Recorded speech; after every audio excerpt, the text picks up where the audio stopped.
Rapidly rising rates and the future of this rally.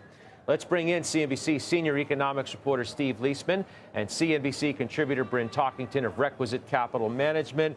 Bryn, I'll go to you first. How big of a story is this now for the markets, the backup in rates? I don't think it's going to be a big story 3 months from now. I think maybe we move a little bit higher. We've seen these numbers before. We saw them in 2024 where we almost touched 5%, I think around 4.99.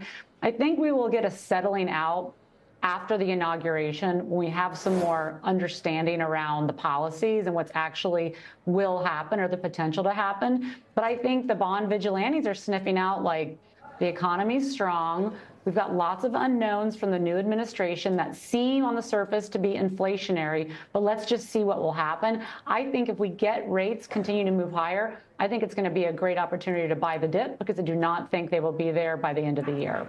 I mean, the problem, Steve, is not so much the level. It's that we didn't think we'd be at this level when the Fed started cutting rates in September. And I'm wondering how much you think the Fed itself has been caught a bit off guard by all this. I think they weren't expecting this. I would have expected, Scott, that the improvement we saw from, say, April through September, maybe we had overdone it a little bit, but right now we've round-tripped that improvement if you look at the 10-year over that period of time. It's interesting to me the stocks have remained relatively buoyant amid that pressure from the 10-year.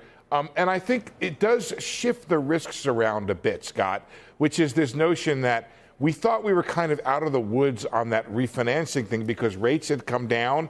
But there is a lot of debt that's going to be rolling over from the pandemic that was at very low rates. So I think I have to go back and look at those charts again to see if that's an issue that's worth exploring in terms of risk to the system out there. People thought they were going to refi, and I think this gets to the heart of your question, Scott. People thought they were going to refi at lower rates. Well, now they're going to refi at the same darn rate they were at before. You know, Bryn, you make an interesting point that you think, this soon will pass, that 3 months from now, this is not going to be a problem. And to Steve's point, maybe stocks haven't completely fallen out of bed because of presumably what you think is the reason that this will all be okay in a few months, because there's a lot of optimism about what this new administration is going to bring. Yeah, that's a really fair comment. I think also on Steve's point about refinancing, Steve can correct me if I'm wrong. I don't think I am, though, but I think around 20% of our debt's in T-bills. So whereas the long end has come up because that's the market, right? The Fed cannot control the market. The Fed controls the front end. So as it relates to refinancing, actually, that may be a slight positive because rates have come down on the lower end.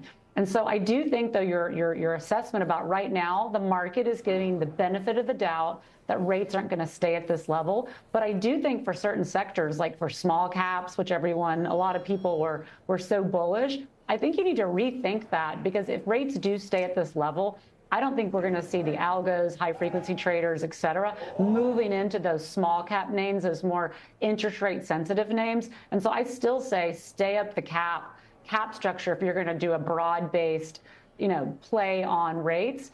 The RSP equal weight is very high quality. It's not that rate sensitive. And so I would say stay mid to large cap and still avoid that small cap sector.